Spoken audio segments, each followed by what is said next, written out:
പ്രിയപ്പെട്ട സുഹൃത്തുക്കളെ, കേരളത്തിൽ ഇപ്പോൾ വളരെ സജീവമായ ഒരു ചർച്ചയാണ് ആർത്തവ ദിവസങ്ങളും കുട്ടികളും. നമ്മുടെ പെൺകുട്ടികൾ ആർത്തവ ദിവസങ്ങളിൽ അനുഭവിക്കുന്ന പ്രയാസങ്ങൾ അത് പൊതുസമൂഹത്തിൻ്റെ ശ്രദ്ധയിൽ വേണ്ടത്ര വന്നിട്ടില്ല.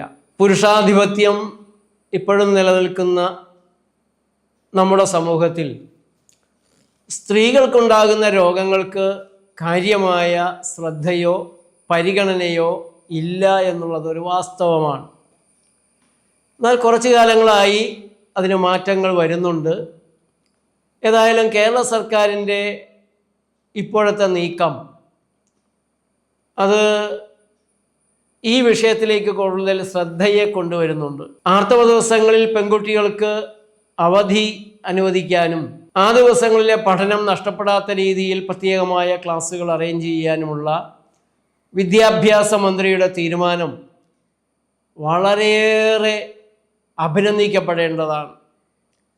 ഇങ്ങനെയുള്ള കാര്യങ്ങളിലേക്കുള്ള ശ്രദ്ധ ഓരോ വകുപ്പിനും ഉണ്ടാകേണ്ടതുണ്ട്. ഏറ്റവും അടിസ്ഥാനപരമായി ജനങ്ങളുടെ ആരോഗ്യം, ജനങ്ങളുടെ സാമ്പത്തികമായ അവസ്ഥ, അവരുടെ സുരക്ഷിതത്വ ബോധം, ഇങ്ങനെയുള്ള കാര്യങ്ങളിലേക്കെല്ലാം ശ്രദ്ധ വന്നു കഴിഞ്ഞാൽ നമ്മുടെ സമൂഹം കുറേ കൂടെ നല്ല ഒരു സമൂഹമായി തീരും എന്നുള്ള കാര്യത്തിൽ യാതൊരു സംശയവുമില്ല. അതുകൊണ്ട് വിദ്യാഭ്യാസ മന്ത്രിയെ ഞാനതിൽ അഭിനന്ദിക്കുകയാണ്. ചില അഭിപ്രായ വ്യത്യാസങ്ങൾ ഉയരുന്നുണ്ട്, അതും നല്ലതാണ്. ഏതൊരു കാര്യത്തിൻ്റെയും എല്ലാ വശങ്ങളും ചർച്ച ചെയ്യപ്പെടേണ്ടതാണ്.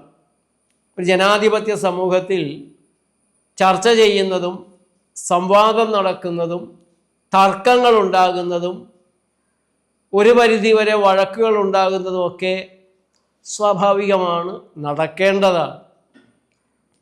ഇവിടെ ഈ ആർത്തവ വിഷയത്തിൽ വളരെ വളരെ ശ്രദ്ധയർഹിക്കുന്ന കുറച്ച് കാര്യങ്ങൾ കൂടിയുണ്ട്. അത് വിദ്യാഭ്യാസ മന്ത്രിയുടേത് മാത്രമല്ല, ആരോഗ്യമന്ത്രിയുടെ കൂടെ ശ്രദ്ധയിൽ വരേണ്ട കാര്യങ്ങളാണ്. ഏറ്റവും കുറഞ്ഞ ദിവസങ്ങൾ കൊണ്ട് തന്നെ, വെറും ഒരാഴ്ച കൊണ്ട് തന്നെ ആരോഗ്യമന്ത്രി ചില കാര്യങ്ങൾ ചെയ്തതായി കാണുന്നുണ്ട്. മെഡിക്കൽ കോളേജുകളിലെ ക്യൂ പരിഹരിക്കാനായിട്ട് ആളുകൾ ഓരോ സ്ഥലത്തും പോയി ക്യൂ നിന്ന് ദുരിതം അനുഭവിക്കുകയാണ്. ഒരു ദിവസത്തെ പണിയാണ്, ഒരു ദിവസം കൊണ്ടും തീരാത്ത പണിയാണ്. കട്ടിലിൻ്റെ താഴെ ആളുകൾ. ഇങ്ങനെയുള്ള പോരായ്മകൾ പരിഹരിക്കാൻ ആരോഗ്യമന്ത്രി എടുത്തിട്ടുള്ള നീക്കങ്ങൾ കാണുമ്പോൾ സന്തോഷമുണ്ട്. അദ്ദേഹത്തിൻ്റെ ശ്രദ്ധ കുറെ കൂടെ യഥാർത്ഥത്തിൽ രോഗങ്ങളെ മാറ്റുന്ന, രോഗങ്ങളില്ലാതെ ജീവിക്കാൻ പ്രാപ്തരാക്കുന്ന, പഠിപ്പിക്കുന്ന പ്രകൃതി ചികിത്സാ മേഖലയിൽ കൂടെ ഉണ്ടാകണം എന്നാണ് എൻ്റെ ആഗ്രഹം.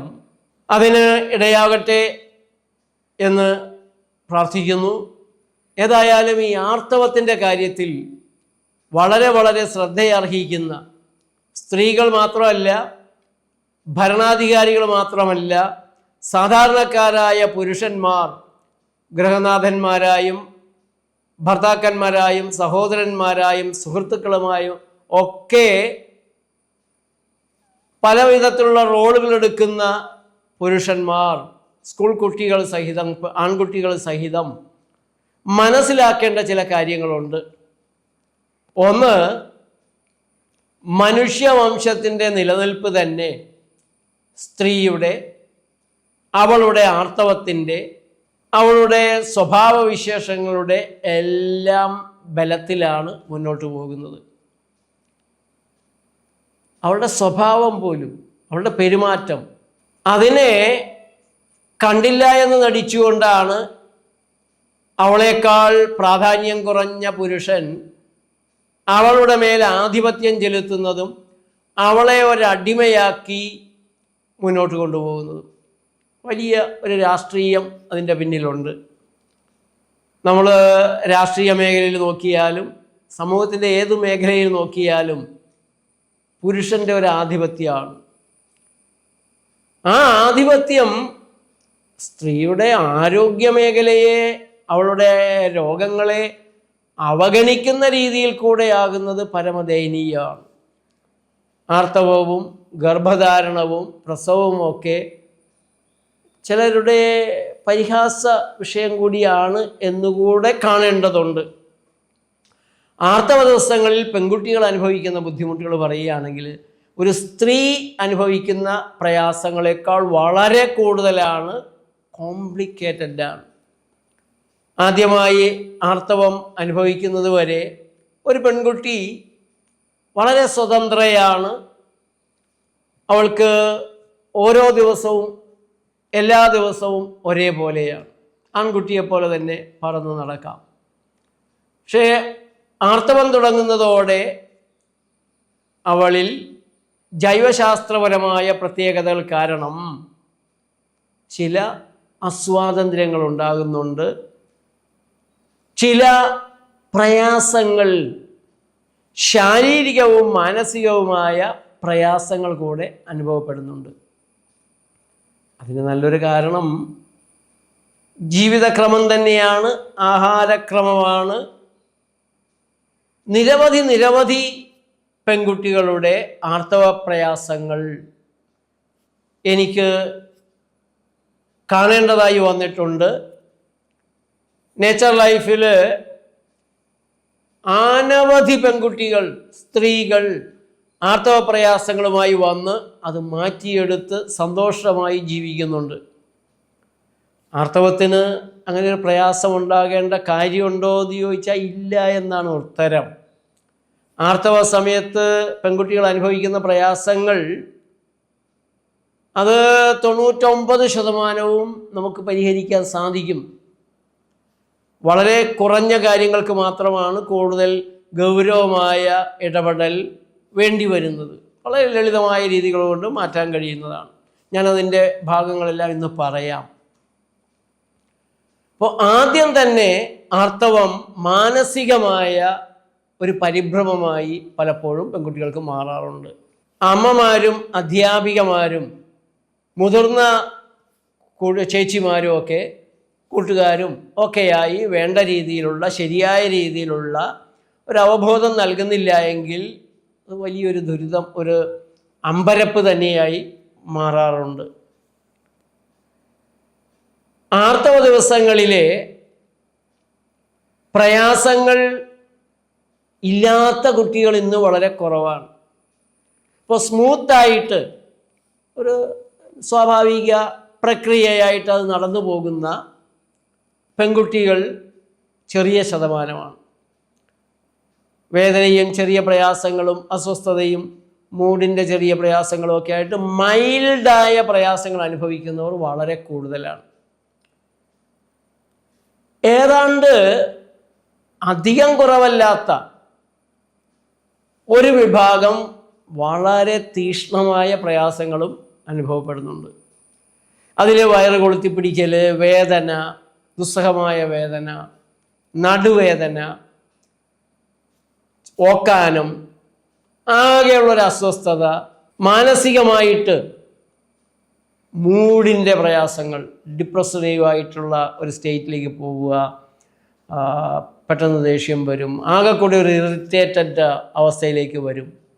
അവർക്ക് പോലും കൺട്രോൾ ചെയ്യാൻ പറ്റാത്ത രീതിയിലാണത്. ഉത്കണ്ഠ, ആങ്സൈറ്റി, വേണമെങ്കിൽ ഒരു സൈക്യാട്രിസ്റ്റിൻ്റെ അടുത്ത് എന്ന് പറഞ്ഞാൽ സൈക്യാട്രിക് ഡ്രഗ് കിട്ടുന്ന രീതിയിലൊക്കെ അത് വരാറുണ്ട്. ആകെ കൂടെ ദുരിതമാണ് ആ ദിവസങ്ങളിൽ. അങ്ങനെ നമുക്കതിനെ 3 സ്റ്റേജുകളിൽ കാണാം. ആർത്തവത്തിന് അവധി നൽകാനുള്ള നിർദ്ദേശം സർക്കാരിൽ നിന്ന് വന്നപ്പോൾ വരുന്നൊരു വിമർശനം, അത് ആർത്തവം പ്രയാസമൊന്നുമില്ലാത്ത പെൺകുട്ടികൾ എന്തിന് അവധിയെടുക്കണം? വാസ്തവത്തിൽ അതൊരു ജൈവപരമായൊരു ആവശ്യമാണ്. മനുഷ്യൻ ഈ ഭൂമുഖത്ത് ജനിച്ച് ഈ കഴിഞ്ഞ ഒരു 50 കൊല്ലം 100 കൊല്ലം മുമ്പ് വരെ മനുഷ്യരിങ്ങനെ യന്ത്രങ്ങളുടെ അടിമയായി ഫാക്ടറികളിലേക്ക് പോവേണ്ട ഒരു ദുരവസ്ഥ കാര്യമായിട്ടുണ്ടായിരുന്നില്ല. അതേപോലെ തന്നെ ജീവിക്കാൻ വേണ്ടി യാത്ര ചെയ്യേണ്ട, കുടുംബത്തിൽ നിന്ന് അകന്ന് സഞ്ചരിക്കേണ്ട ഒരവസ്ഥയും മനുഷ്യർക്കുണ്ടായിരുന്നില്ല. അത് വ്യാവസായിക വിപ്ലവത്തോടെ ഇങ്ങനെ വന്ന് വാഹനങ്ങൾ വന്നു, നിരത്തുകൾ വന്നു. തൊഴിൽ എന്ന് പറഞ്ഞാൽ ദിവസേന 10, 20, 200 കിലോമീറ്ററൊക്കെ സഞ്ചരിക്കേണ്ട ഒരവസ്ഥ വന്നു. കൂടുതൽ ദൂരം കുറഞ്ഞ സമയം കൊണ്ട് സഞ്ചരിക്കാൻ വാഹനങ്ങൾക്ക് വേഗത കൂടി, അതിവേഗ റെയിലുകൾ, ഫ്ലൈറ്റുകൾ. അങ്ങനെ പുരുഷൻ മാത്രമല്ല, പതുക്കെ കഴിഞ്ഞ ഒരു 50 കൊല്ലത്തിന് പുറത്തേക്ക് സ്ത്രീകൾ കൂടെ യാത്ര ചെയ്യേണ്ട ഒരു ഗതികേട് വന്നു. അതിനു മുമ്പ് വലിയ വലിയ ഇല്ലങ്ങളോട് ചേർന്ന്, വീടുകളോട് ചേർന്ന്, തറവാടുകളോട് ചേർന്ന് സ്ത്രീകൾക്ക് മാറിയിരിക്കാനുള്ള ഏർപ്പാടുകളുണ്ടായിരുന്നു. സ്ത്രീകൾ ആ ദിവസങ്ങളിൽ അടുക്കളയിൽ കടക്കരുത്. ആകെ ഉണ്ടായിരുന്ന അടുക്കള ജോലികളാണ്. ആ ദിവസങ്ങളിൽ സ്ത്രീകൾ അടുക്കളയിൽ കയറരുത്, അശുദ്ധാവൂന്നാണ് പറഞ്ഞത്. അങ്ങനെ ഒരു ചിന്തയില്ലാതെ ഒരു സ്ത്രീക്ക് മാറിയിരിക്കാൻ സാധിക്കില്ലായിരുന്നു. അങ്ങനെയും കൂടി നമ്മൾ അതിനെ കാണണം. ആർത്തവം അശുദ്ധിയല്ല, വിശുദ്ധിയാണ്, അത് വേറൊരു കാര്യം. പക്ഷേ ആ ഒരു തരത്തിൽ അതിനെ കണ്ട് സ്ത്രീക്ക് ആ ദിവസങ്ങളിൽ നിർബന്ധിതമായ അവധി അല്ലെങ്കിൽ പണിയെടുക്കാതെ വിശ്രമത്തിനുള്ള ഒരു സന്ദർഭം ഉണ്ടായിരുന്നു. അത് മാറി മാറി വന്ന് കുടുംബങ്ങൾ അണുകുടുംബങ്ങളായതോടെ സ്ത്രീയും തൊഴിലെടുക്കാനായിട്ട് സഞ്ചരിക്കേണ്ടതായി വന്നതോടെ സ്ത്രീക്ക് ഇരട്ടി ഭാരമായി. വീട്ടുതൊഴിലും ചെയ്യണം, പുറത്തെ തൊഴിലും ചെയ്യണം. അതിനിടയിൽ വരുന്ന ആർത്തവ ദിവസങ്ങളിലും അവൾ വീട്ടുപണിയെടുക്കണം, സ്കൂളിൽ പോകണം, പഠിക്കണം, തൊഴിൽശാലകളിൽ പോകണം, പണിയെടുക്കണം. ആകെക്കൂടെ ഒരു ഗതികേടിലേക്ക് വന്നു. ശാരീരികമായി താങ്ങാൻ കഴിയുന്നതിനേക്കാൾ കൂടിയ ഒരു ദുരിതം സ്ത്രീക്ക് വന്നു എന്നർത്ഥം. ഇനി ആർത്തവത്തിൻ്റെ ദിവസങ്ങൾ ഒരു സ്ത്രീയെ സംബന്ധിച്ചിടത്തോളം, സ്ത്രീയുടെ ആന്തരിക അവയവങ്ങളെ സംബന്ധിച്ചിടത്തോളം അത് ശുദ്ധീകരണത്തിൻ്റെയും മെയിൻ്റെനൻസിൻ്റെയും സമയമാണ്. മെയിൻ്റെനൻസിൻ്റെ സമയമാണ്. ആ സമയങ്ങളിൽ വിശ്രമം ആവശ്യമാണ്. അവൾക്ക് വേദനയുണ്ടോ, പ്രയാസങ്ങളുണ്ടോ, അത് രണ്ടാമത്തെ ഒരു കാര്യമാണ്. വിശ്രമം ആവശ്യമാണ്. പക്ഷേ ഒരു വിഭാഗം സമ്പന്നരായ ജനവിഭാഗങ്ങൾക്കൊഴിച്ച്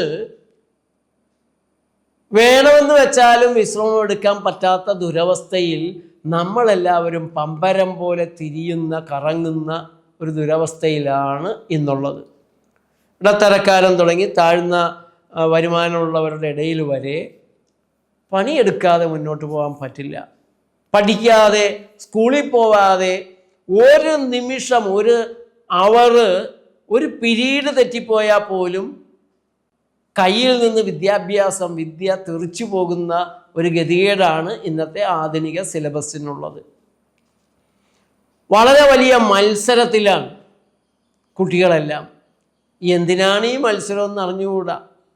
ഇങ്ങനെയെല്ലാം മത്സരിച്ച് മുകളിലെത്തുന്ന വെണ്ണപ്പാളികൾ മാത്രം രക്ഷപ്പെടുകയും ബാക്കിയുള്ളവരുടെ ഗതികേടിലാകുകയും ചെയ്യുന്നൊരവസ്ഥ, ആ ഭാഗങ്ങളൊക്കെ അവിടെ നിൽക്കട്ടെ. ഇപ്പോൾ ഒരു ദിവസം സ്കൂളിൽ പോയില്ല എങ്കിൽ അടുത്ത ദിവസത്തെ പാഠഭാഗങ്ങൾ മനസ്സിലാവാത്തൊരവസ്ഥ വരാം.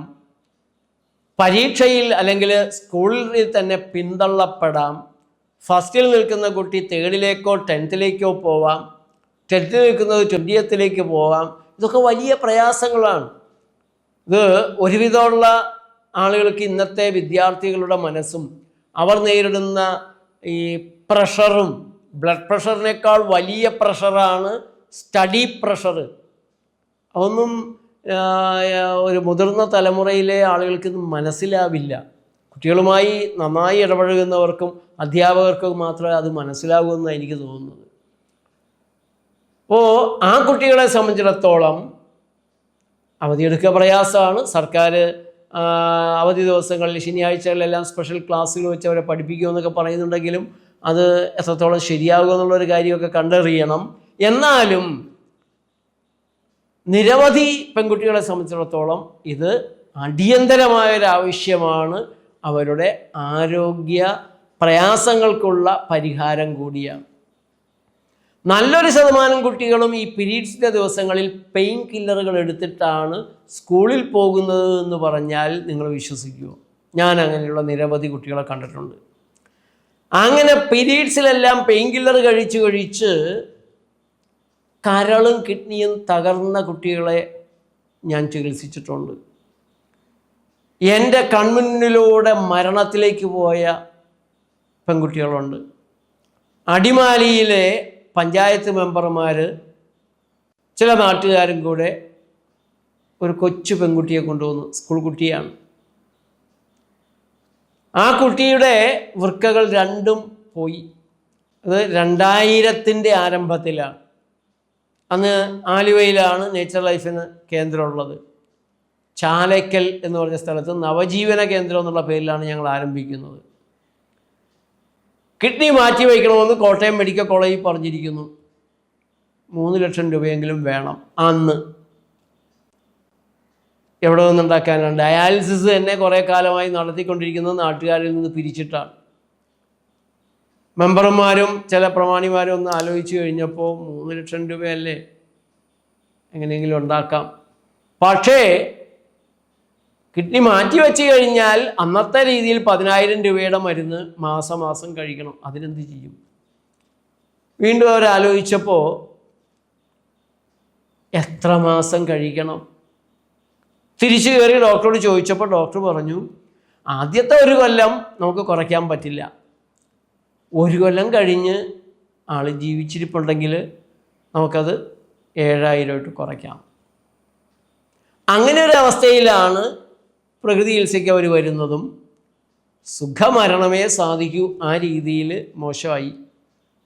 ഒന്നില്ലെങ്കിൽ കിഡ്നി മാറ്റണം, അല്ലെങ്കിൽ സുഖമരണം. ഞാൻ പറഞ്ഞ സുഖമരണം അവർ സമ്മതിക്കുകയായിരുന്നു. ആ കുട്ടി വലിയ പ്രയാസം കൂടാതെ ബുദ്ധിമുട്ട് കൂടാതെ യാത്രയാകുകയായിരുന്നു. അനേകം പെൺകുട്ടികളുമായി അമ്മമാർ വരും. പീരീഡ്സിലെ വേദന.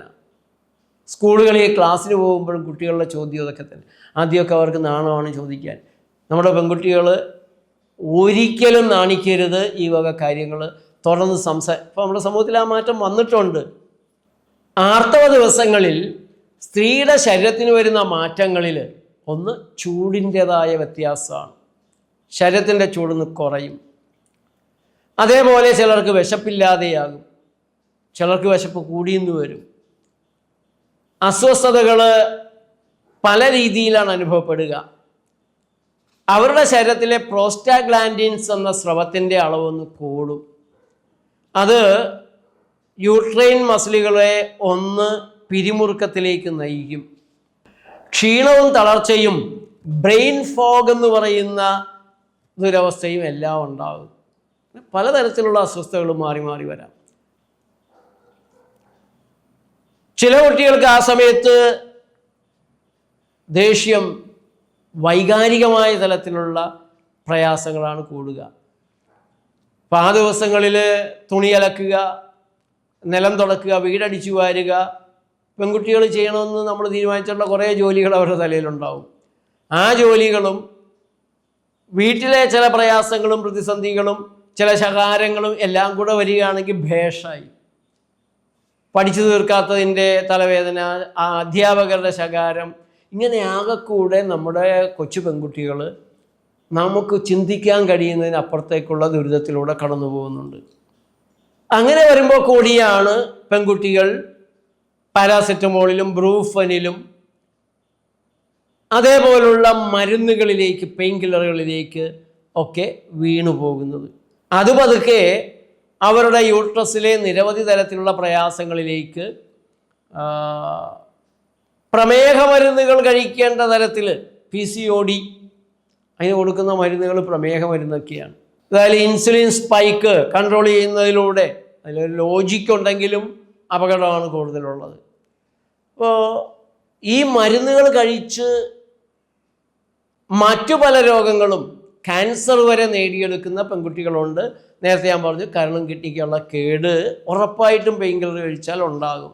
ബോൺ മാരോയ്ക്കുള്ള തകരാറ്, WBC പെരുകുന്നതും RBC കുറയുന്നതും പ്ലേറ്റ്ലെറ്റുകൾ കുറയുന്നതുമായിട്ടുള്ള ദുരവസ്ഥകളൊക്കെ പെയിൻ കില്ലറുകൾ കഴിക്കുമ്പോൾ തീർച്ചയായിട്ടും പുറകെ വരും.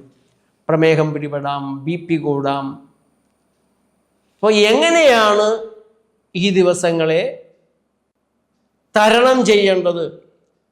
3 മാസം പ്രകൃതി രീതികൾ ഒരുവിധമെങ്കിലും പാലിച്ചാൽ, പ്രകൃതി ചികിത്സാ രീതികൾ ചിലത് ഒരു 2 ആഴ്ചയെങ്കിലും ചെയ്തുകൊണ്ട് തുടങ്ങിയാൽ, hip bath, mud pack, hot pack, പ്രകൃതി ഡയറ്റ്, ഒരു നേച്ചർ ലൈഫിൻ്റെ ഒരു സെൻറ്ററിൽ താമസിച്ച് 2 ആഴ്ചയെങ്കിലും പ്രകൃതി ചികിത്സാ രീതികളിലൂടെ, ഭക്ഷണ രീതികളിലൂടെ, അല്പം യോഗയിലൂടെ കടന്നുപോയാൽ പിന്നീട് നിങ്ങൾക്ക് വീട്ടിൽ തന്നെ ചെയ്യാവുന്ന ചെറിയ കാര്യങ്ങൾ തുടർന്നാൽ മതി.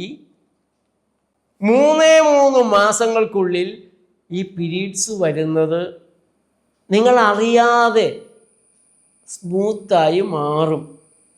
കാരണം ഇത് ദുരിതം സഹിക്കേണ്ട ഒരു അപകടമല്ല, പ്രകൃതിയുടെ സ്വാഭാവികമായ ഒരു പ്രക്രിയയാണ്.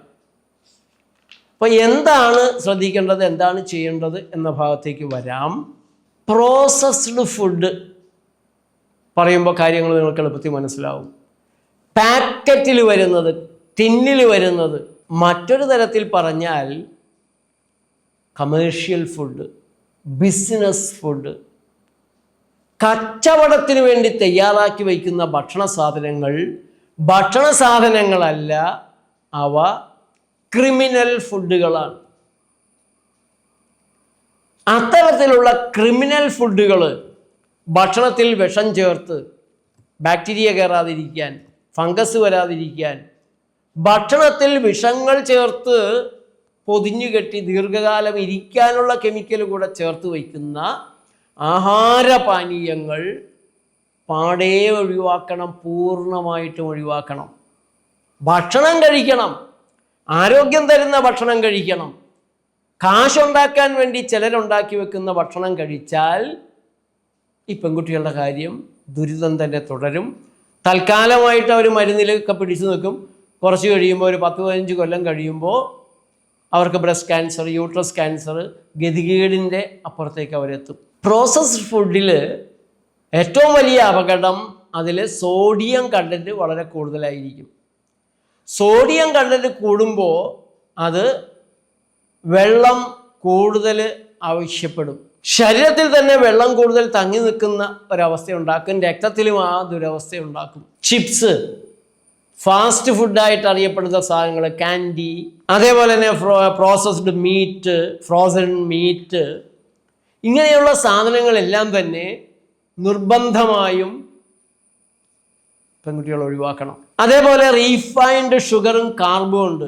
റീഫൈൻഡ് കാർബോഹൈഡ്രേറ്റ്, മൈദ തുടങ്ങിയിട്ടുള്ള സാധനങ്ങൾ ഉണ്ടാക്കിയിട്ടുള്ള മൈദ അല്ലെങ്കിൽ പോലും തവിട് കളഞ്ഞ അരി കാർബോടോക്സിക്കാണ്. അത് കാർബോടോക്സിസിറ്റി ഉണ്ടാക്കും ശരീരത്തിൽ. ആ ടോക്സിസിറ്റിയിൽ പെൺകുട്ടികൾ ഈ ദുരിതം കൂടുതലായിട്ട് അനുഭവിക്കേണ്ടതായി വരും. ഇപ്പോൾ റീഫൈൻഡ് ഷുഗർ, പഞ്ചസാര, സാക്കറിൻ, അസ്പേർട്ടം, ഇങ്ങനെയുള്ള ഷുഗർ, അതുപോലെ കോൺ സിറപ്പ്, ഷുഗർ സിറപ്പുകൾ പലതുണ്ട്. ഒരു തരത്തിലുള്ള സിറപ്പും അത് പഴങ്ങളിൽ നിന്നുണ്ടാക്കിയതാണെന്നൊക്കെ എഴുതി കഴിഞ്ഞാൽ നിങ്ങൾ ആ കെണിയിൽ വീഴരുത്. അതെല്ലാം തന്നെ ഇൻസുലിൻ സ്പൈക്ക് ഉണ്ടാക്കും. തേൻ പോലും നിങ്ങൾ കൂടുതൽ കഴിച്ചാൽ പാൻക്രിയാസ് വളരെ പെട്ടെന്ന് ഇൻസുലിൻ ഉണ്ടാക്കേണ്ടതായി വരും. ഇൻസുലിൻ വളരെ കൂടുതലായി വരുന്നത് ആർത്തവ ദിവസങ്ങളിൽ നിങ്ങൾക്ക് ദുരിതം കൂട്ടാനിടയാക്കും. പേസ്ട്രീസായിട്ട്, അതുപോലെ തന്നെ ബ്രെഡായിട്ട്, തവിട് കളഞ്ഞ ചോറായിട്ട്, ഇഡ്ഡലി തവിട് കളഞ്ഞ് റിഫൈൻ ചെയ്ത പൊടിയാണെന്ന് നാട് മുഴുവനും വളരെ സോഫ്റ്റാണ്, പക്ഷേ ഉള്ളിൽ അത് വളരെ ഹാർഡാണ് എന്ന് നിങ്ങൾ മനസ്സിലാക്കണം. എന്ന് തുടങ്ങി പൊറോട്ട, അപ്പം, ഹലുവ, ലഡു, ജിലേബി, ഇങ്ങനെയുള്ള സകല സാധനങ്ങളും ആർത്തവ ദിവസങ്ങൾ സുഗമമാകണമെങ്കിൽ, വേദനാരഹിതമാകണമെങ്കിൽ ഉപേക്ഷിച്ചേ മതിയാകൂ. വേറെ നിവൃത്തിയില്ല. ഈ സാധനങ്ങൾ എങ്ങനെയാണ് ആർത്തവത്തിലെ പ്രയാസങ്ങൾ കൂട്ടുന്നത്? ഒന്ന്, നേരെ കിടക്കുന്ന ഒരു കാര്യമാണ് ബ്ലഡ് ഷുഗർ കൂടും. ആ ബ്ലഡ് ഷുഗർ കൂട്ടുക മാത്രമല്ല, ഈ റിഫൈൻഡ് കാർബോഹൈഡ്രേറ്റും റിഫൈൻഡ് ഷുഗറും ചെയ്യുന്നത്, അത് ശരീരം അതിനെ ശത്രുവായി കാണുന്നത് കൊണ്ട് ഒരു തുള്ളി നിങ്ങൾ വായിലിട്ടാൽ അതിനെതിരെ ശരീരം ഇൻഫ്ലമേഷൻ ഉണ്ടാക്കും. ഇതെല്ലാം ഇൻഫ്ലമേറ്ററി ഏജൻസ് ആണ്, ഇൻഫെക്ഷൻ ഉണ്ടാക്കുന്നതാണ്. ഇൻഫെക്ഷൻ ബാക്ടീരിയയും വൈറസും മാത്രമല്ല ഉണ്ടാക്കുക, ഇത്തരത്തിലുള്ള നെഗറ്റീവായ ക്രിമിനൽ ഫുഡുകൾ ഇൻഫ്ലമേഷൻ ഉണ്ടാക്കും. ആ ഇൻഫ്ലമേഷനും ഓൾറെഡി നിങ്ങൾ ഇൻഫ്ലമേഷൻ തന്നെ ബന്ധപ്പെട്ട ഒരു ഇഷ്യൂ അനുഭവിച്ചുകൊണ്ടിരിക്കുകയാണ്, പ്രയാസം അനുഭവിച്ചുകൊണ്ടിരിക്കുകയാണ്.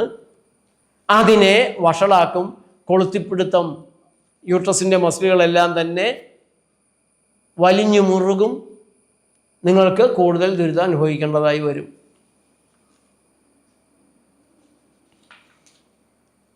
മധുരം കൂടുതലായി കഴിക്കുന്ന പെൺകുട്ടികൾ മെലിഞ്ഞിങ്ങനെ വിളറി അനാരോഗ്യത്തിലേക്ക്, രക്തക്കുറവിലേക്കൊക്കെ വരുന്നത് പലരും ശ്രദ്ധിച്ചിട്ടുണ്ടാകും. അവരുടെ മാനസികമായ അവസ്ഥ ഈ ഗട്ട് ബ്രെയിൻ കണക്ഷനുമായിട്ട്, ഗട്ട് ബാക്ടീരിയയുമായി ബന്ധപ്പെട്ടിരിക്കുകയാണ്. പഞ്ചസാര ചേർന്ന സാധനങ്ങൾ, തവിടില്ലാത്ത കാർബോഹൈഡ്രേറ്റ് സാധനങ്ങൾ വയറ്റിൽ ചെന്ന് കഴിഞ്ഞാൽ വയറ്റിലെ ബാക്ടീരിയകൾക്കൊന്നും കിട്ടത്തില്ല. ബാക്ടീരിയകളുടെ ശത്രുക്കളാണ് ഈ ഭക്ഷണം. ബാക്ടീരിയയുടെ എനിമിയായിട്ടാണ് ഇത്തരത്തിലുള്ള സാധനങ്ങൾ, റിഫൈൻഡ് സാധനങ്ങളെല്ലാം വരുന്നത്. അവയ്ക്ക് ക്ഷീണം വരും, അവയ്ക്ക് പട്ടിണിയാകും. നിറഞ്ഞ വയറാണ്, പക്ഷേ വയറ്റിലെ ബാക്ടീരിയകൾക്ക് ഫൈബർ ചേർന്ന ഭക്ഷണ സാധനങ്ങൾ വേണം. അതുകൊണ്ട് തന്നെ വയറ്റിലെ ബാക്ടീരിയകൾ, ഗട്ട് ബാക്ടീരിയകൾ വീക്കാകുന്നതോടെ നിങ്ങളുടെ തലച്ചോറിനെ അത് ബാധിക്കും. നിങ്ങളുടെ മൂഡ് മാറും, ഡിപ്രഷനാകും, ഹാലൂസിനേഷൻസ് പോലും നിങ്ങൾക്ക് വന്നു ചേരാനുള്ള ഇടയുണ്ട്. ദുസ്വപ്നങ്ങളുമൊക്കെ ആയിട്ട് വേറെ തരത്തിലുള്ള വൈകാരികമായ ദുരിതം കൂടെ നിങ്ങൾക്ക് പഞ്ചസാരയുടെ ഉപയോഗം, മധുരപദാർത്ഥങ്ങളുടെ, തവിട് പോയ അരിയാഹാരങ്ങളുടെ ഉപയോഗം ഇടയാക്കും. കോളകൂടം കൂടി ഉണ്ടെങ്കിൽ പറയുകയും വേണ്ട. സോഡ, സോഫ്റ്റ് ഡ്രിങ്ക്സ്, അത് സോഫ്റ്റ് ഡ്രിങ്ക്സ് എന്ന് പേരിട്ടതാരാണ്? ഹാർഡ് ഡ്രിങ്ക്സ് ആണ്. അതുപോലെ കാപ്പിയുടെ ഉപയോഗം ഒരിക്കലും പാടില്ലാത്തതാണ്. കഫീൻ അടങ്ങിയ സാധനങ്ങൾ, അതിലടങ്ങിയിട്ടുള്ള കഫീൻ വാസോ കൺസ്ട്രിക്ഷൻ ഉണ്ടാക്കും, രക്തക്കുഴലുകൾ ചുരുങ്ങാൻ, വലിഞ്ഞു മുറുകാൻ ഇടയാക്കും. നിങ്ങളുടെ യൂട്രസിൽ അത്തരമൊരു കഫീൻ്റെ സ്വാധീനം വരുന്നതോടെ പ്രയാസം അനുഭവിക്കേണ്ടതില്ലാത്ത പെൺകുട്ടികൾക്കും പ്രയാസമാകും, കുറഞ്ഞ പ്രയാസമുള്ളവർക്ക് അത് കടുക്കുകയും ചെയ്യും. ഈ ഭക്ഷണ സാധനങ്ങളെല്ലാം ആമാശയത്തിൻ്റെ ദുരിതം കൂട്ടും, അസ്വസ്ഥത കൂട്ടും, ഇറിറ്റേറ്റ് ചെയ്യും. പീരീഡ്സ് റിലേറ്റഡ് ഡൈജസ്റ്റീവ് ഇഷ്യൂസ് അത് വളരെ കൂടാനിടയാക്കും. ഇനി മറ്റൊരു ദുസ്വാധീനമുള്ള ഘടകമാണ് വറുത്തു മൊരിച്ച ഭക്ഷണ സാധനങ്ങൾ. ഫ്രഞ്ച് ഫ്രൈസ് ഒക്കെ നമ്മുടെ കുട്ടികളുടെ ഹരമാണിപ്പോൾ. അതേപോലെ ക്രീമുകൾ, സോസുകൾ, ആർട്ടിഫിഷ്യലായിട്ട് തയ്യാറാക്കുന്ന ഭക്ഷണ സാധനങ്ങൾ ഉപേക്ഷിക്കണം. അച്ചാറ്, പപ്പടം, വറുത്ത് പൊരിച്ച് എണ്ണയിൽ വറുത്തത്, വടയും മസാല ദോശയോ അല്ലെങ്കിൽ ഗീ റോസ്റ്റ് എന്നൊക്കെ പറഞ്ഞ് അതൊക്കെ പൊതുവെ എല്ലാവരും കഴിക്കുന്നതല്ലേ. അതിനിങ്ങനെ യൂട്രസിൻ്റെ അല്ലെങ്കിൽ ആർത്തവ ദിവസങ്ങളിൽ പ്രയാസം ഉണ്ടാക്കാൻ സാധ്യതയുണ്ടോ? തീർച്ചയായിട്ടും ഉണ്ട്. ഒന്ന്, ഇത് ട്രാൻസ് ഫാറ്റാണ്. ട്രാൻസ് ഫാറ്റ് യൂട്രസിൽ ഫൈബ്രോയിഡ്, സിസ്റ്റ്, അതേപോലെ ആർത്തവ പ്രയാസങ്ങളൊക്കെ ഉണ്ടാക്കുന്ന വില്ലനാണ്. 10-30 രോഗം ഉണ്ടാക്കും. ട്രാൻസ് ഫാറ്റ് കഴിച്ചാൽ വയറ് തുടങ്ങിയിട്ട് ബ്രെയിനിന് ഒക്കെ പ്രയാസങ്ങൾ ഉണ്ടാക്കും, ക്യാൻസർ ഉണ്ടാക്കുന്ന ഒരു സാധനമാണ്. നമ്മുടെ കൊച്ചു പെൺകുട്ടികൾ, കോളേജ് കുമാരന്മാരൊക്കെ ഇന്ന് വ്യാപകമായിട്ട് ചായയും വടയും, പലതരത്തിലുള്ള വടകളുണ്ട്, പല ടേസ്റ്റിലുള്ള വടകളുണ്ട്, അല്ലെങ്കിൽ ഗീ റോസ്റ്റ്, ഇതെല്ലാം ശീലമാക്കിയവരാണ്.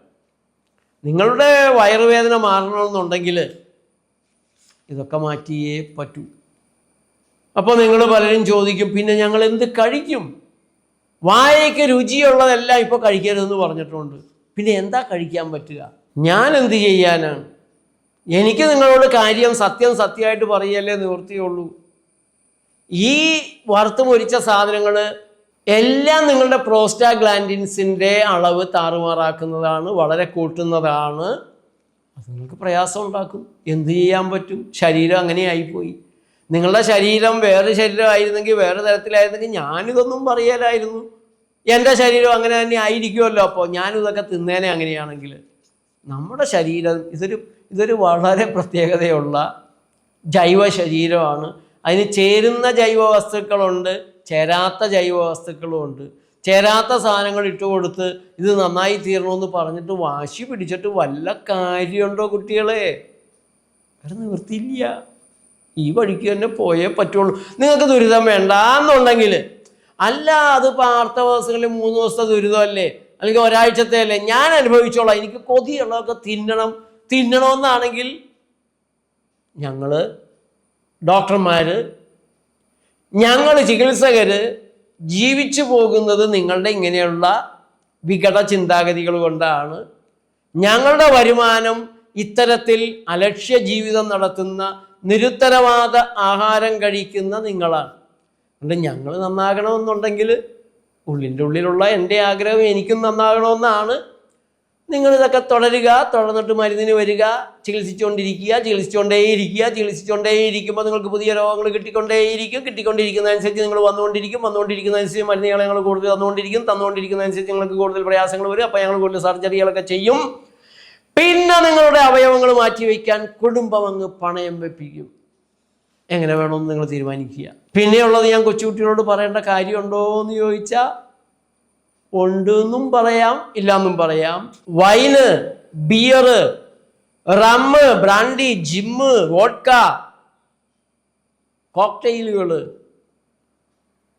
മയക്കുമരുന്നുകളുടെ കാര്യം ഞാൻ പറയണ്ട. അതിൽ പോയി വീഴുന്നവരോട് അവരാരും ഇത് കേൾക്കുമെന്ന് എനിക്ക് തോന്നുന്നില്ല. മദ്യവും മയക്കുമരുന്നും കഴിക്കുന്ന ആളുകളോട് പോത്തിൻ്റെ ചെവിയിൽ വേദമൂതിയിട്ട് എന്താ കാര്യം? സ്വയം നശിക്കാൻ തീരുമാനിച്ച്. ഏതായാലും പീരീഡ്സിൻ്റെ പ്രയാസങ്ങൾ മാറാൻ ഇവ ഉപേക്ഷിച്ചേ പറ്റുള്ളൂ. അതോടൊപ്പം മഗ്നീഷ്യം കൂടുതലുള്ള, ഹെൽത്തി കാർബുള്ള, ഹെൽത്തി ഷുഗറുള്ള, ഹെൽത്തി പ്രോട്ടീനുള്ള, ഹെൽത്തി ഫാറ്റുള്ള ഭക്ഷണപാനീയങ്ങളിലേക്ക് നിങ്ങൾ വരണം. യോഗ പോലുള്ള ചെറിയ വ്യായാമങ്ങളിലേക്ക് വരണം. വാൾനട്ട്, പംകിൻ സീഡ്സ് ഒന്നാം തരമാണ്. നിങ്ങളുടെ ഭാഷയിൽ പറഞ്ഞ omega-3 ഉണ്ട്. അതുകൊണ്ട് വെള്ളത്തിലിട്ട് കുതിർത്തി അതൊരു ശീലമാക്കുക. ദിവസവും അല്പം കഴിക്കണം, അമിതമാവരുത്. രുചി പിടിച്ചു കഴിഞ്ഞാൽ രുചിയുള്ളത് കൂടുതൽ കഴിക്കുക എന്നുള്ളതൊരു സ്വഭാവം എല്ലാവർക്കും ഉണ്ട്. അതിലേക്ക് വരരുത്. പ്രോട്ടീൻ ഭക്ഷണ സാധനങ്ങൾ കരുതലോടെ കഴിക്കണം, അമിതമാവരുത്. കാപ്പിയുടെ അപകടം പറഞ്ഞു. ഞങ്ങൾ പിന്നെ എന്ത് കുടിക്കും? നിങ്ങൾക്ക് ഇഞ്ചി ചുക്ക് ഇട്ട് തിളപ്പിച്ച വെള്ളം കുടിക്കാം. അല്പം ശർക്കര ചേർത്തോളൂ, രുചി വരട്ടെ. വേണമെങ്കിൽ തേങ്ങാപ്പാൽ ചേർത്തോളൂ. അതല്ല എങ്കിൽ നേച്ചർ ലൈഫ് ഞങ്ങൾ കഴിഞ്ഞ 30 കൊല്ലങ്ങളായി ജാപ്പി അന്വേഷിച്ച് വരുന്നവർക്ക് കൊടുക്കും. നേച്ചർ ലൈഫിൻ്റെ ഓരോ കേന്ദ്രത്തിലും ഉണ്ട്. തിരുവനന്തപുരം ഗാന്ധി ഭവൻ്റെ ഉള്ളിലുള്ള, കൊല്ലത്ത് ആശ്രമം മൈതാനത്തിനടുക്ക് ആയുർവേദ കോംപ്ലക്സിലുള്ള നേച്ചർ ലൈഫ് പ്രകൃതി ഭക്ഷണശാലകളിൽ കിട്ടും. ജാപ്പി ചായക്കും കാപ്പിക്കും പകരമുള്ളതാണ്. ചുക്ക്, ജീരക, ഉലുവ, മല്ലി, ഏലക്കായ, എല്ലാം കൂടി ചേർന്നിട്ടുള്ളതാണ്. അത് ഇട്ട് തിളപ്പിക്കാം, മധുരം ഇടാം. അങ്ങനെയുള്ള പാനീയങ്ങളിലേക്ക് വരിക. ഇഞ്ചി ആർത്തവ പ്രയാസങ്ങളുള്ള കുട്ടികൾ പ്രത്യേകമായി കരുതേണ്ട ഒരു സാധനമാണ്. ഈ പെയിൻ കില്ലറായിട്ട് നിങ്ങൾ കഴിക്കുന്ന ബ്രൂഫൻ തുടങ്ങിയുള്ള വേദനാ സംഹാരികളുണ്ടല്ലോ, വേദനയെ സംഹരിക്കുമ്പോൾ നിങ്ങളെയും കൂടെ സംഹരിക്കും. അതുപോലെ തന്നെ ഫലപ്രദമാണ് വേദന മാറ്റാൻ ഇഞ്ചി എന്നാണ് പുതിയ പഠനങ്ങൾ സൂചിപ്പിക്കുന്നത്. സൈഡ് എഫക്ട്സ് ദഹനം കൂടുതലും നന്നാക്കി തരും എന്നുള്ളതാണ്. അതുകൊണ്ട് ഈ വേദനയ്ക്കുള്ള പരിഹാരമായി ആദ്യഘട്ടങ്ങളിൽ നിങ്ങൾക്ക് ഇഞ്ചിയിട്ടുള്ള പാനീയങ്ങൾ നോക്കാം, ഇഞ്ചിയിട്ടുള്ള കറികൾ ഈ ദിവസങ്ങളിൽ കഴിക്കാം. കുറച്ച് കഴിഞ്ഞാൽ അത് നിങ്ങൾക്ക് കുറയ്ക്കാൻ പറ്റും, ആർത്തവത്തിൽ വേദന ഉണ്ടാവില്ല. അതുപോലെ നിങ്ങളുണ്ടാക്കുന്ന, നിങ്ങൾക്കിഷ്ടം ദോശയാണെങ്കിൽ ദോശ, ചപ്പാത്തി ആണെങ്കിൽ ചപ്പാത്തി, അടയാണെങ്കിൽ അട, പുട്ടാണെങ്കിൽ പുട്ട്, അപ്പമാണെങ്കിൽ അപ്പമൊക്കെ ഉണ്ടാക്കി കഴിച്ചോളൂ. തവിടുള്ള ഉണക്കലരിയുടെ പൊടി, അത് ആരോഗ്യത്തിന് വേണ്ടിയാണല്ലോ, നമ്മുടെ രോഗം മാറാൻ വേണ്ടിയാണല്ലോ, വേദനയേ ഇല്ലാത്ത 24 മണിക്കൂറുകൾ ആഴ്ചയിൽ മുഴുവൻ ഉണ്ടാകാൻ വേണ്ടിയാണല്ലോ. തവിട് കളയാത്ത ഉണക്കലരി പൊടിച്ച് പലഹാരങ്ങൾ ഉണ്ടാക്ക്, വ്യത്യാസം അറിയൂ. ഗ്ലൈസിമിക് ഇൻഡെക്സ് വളരെ സ്ലോ ആൻഡ് സ്റ്റഡി, കുറവാണ്. ഗ്ലൈസിമിക് ഇൻഡെക്സ് കൂടിയ ഭക്ഷണ സാധനങ്ങൾ എടുത്ത് നിങ്ങൾ കഴിച്ചിട്ട് നിങ്ങളുടെ ശരീരത്തിൽ ഗ്ലൈസിമിക് ഇൻഡെക്സ് കൂടി നിൽക്കുന്നതിൻ്റെ തിരിച്ചടികൾ ഉണ്ടാകുന്നതിൽ കരഞ്ഞിട്ട് കാര്യമില്ല. പെയിൻ കില്ലറുകൾ കൂടി അവയവങ്ങൾ നശിപ്പിച്ചിട്ട് കാര്യമില്ല. നിങ്ങൾക്ക് ഒരു നേരത്തെ ഭക്ഷണം കഞ്ഞിയാക്കാം, തവിട് കളയാത്ത ഉണക്കലരിയിൽ തേങ്ങാപ്പാൽ ചേർത്ത്. തവിട് കളയാത്ത ഉണക്കലരിയും സമം ചെറുപയറും ഇട്ട് നിങ്ങൾ കഞ്ഞി വയ്ക്ക്. രണ്ടും കൂടെ കൂട്ടരുന്നൊക്കെ നമ്മൾ പറയുമെങ്കിലും പ്രയാസങ്ങൾ അനുഭവപ്പെടാത്തവർക്കൊന്ന് നോക്കാം. അതുപോലെ മുതിര ചേർത്ത് കഞ്ഞിയാക്കാം, തേങ്ങാപ്പാലും കൂടെ ചേർക്കാം. അപ്പോൾ ഞങ്ങൾ പറയുന്ന പ്രയാസങ്ങളൊക്കെ കുറച്ച് മാറി കിട്ടും. അതേപോലെ നിങ്ങൾ വെള്ളം കുടിക്കണം. ആർത്തവ പ്രയാസങ്ങളുമായി വരുന്ന പെൺകുട്ടികളിൽ വ്യാപകമായി ഞാൻ കാണുന്ന ഒരു തകരാറാണ്, അവർ പാടില്ല എന്ന് ഞാൻ പറഞ്ഞ സാധനങ്ങളെല്ലാം കഴിക്കുകയും ചെയ്യും, വെള്ളം ഒട്ട് കുടിക്കുകയില്ല. അവരുടെ വിചാരം അവർ കോള കുടിച്ചു, ചായ കുടിച്ചു, സോഡ കുടിച്ചു, അപ്പോൾ വെള്ളം കുടിച്ചു എന്നാണ്. അല്ല, വെള്ളത്തിനെതിരായ പ്രവർത്തനമാണ് ചായ, കാപ്പി, കോളകൾ, ബിയർ, വൈന്, ഇതെല്ലാം വെള്ളത്തിനെതിരായതാണ്. അമിതമായി വെള്ളം കുടിച്ചാൽ പോലും പരിഹരിക്കാൻ ശരീരത്തിന് പറ്റാത്ത പ്രതിസന്ധി ഉണ്ടാക്കുന്നതാണ്, ഡീഹൈഡ്രേഷൻ ഉണ്ടാക്കുന്നതാണ്. അത് ചെയ്യരുത്. നിങ്ങൾ ആർത്തവ പ്രയാസങ്ങളുള്ള ദിവസങ്ങളിൽ നിങ്ങൾക്ക് ഭക്ഷണം കഴിക്കാൻ തോന്നുന്നില്ല എങ്കിൽ നിങ്ങൾ ഭക്ഷണം കഴിക്കണ്ട. പകരം 5 മിനിറ്റ് കൂടുമ്പോൾ ഒരു കവിള് പച്ചവെള്ളം വായിൽ നിർത്തി ചൂട് വരുത്തിയിട്ട് ഇറക്കിക്കൊണ്ടേയിരിക്കുക. വലിയ വ്യത്യാസം നിങ്ങൾക്കുണ്ടാകും.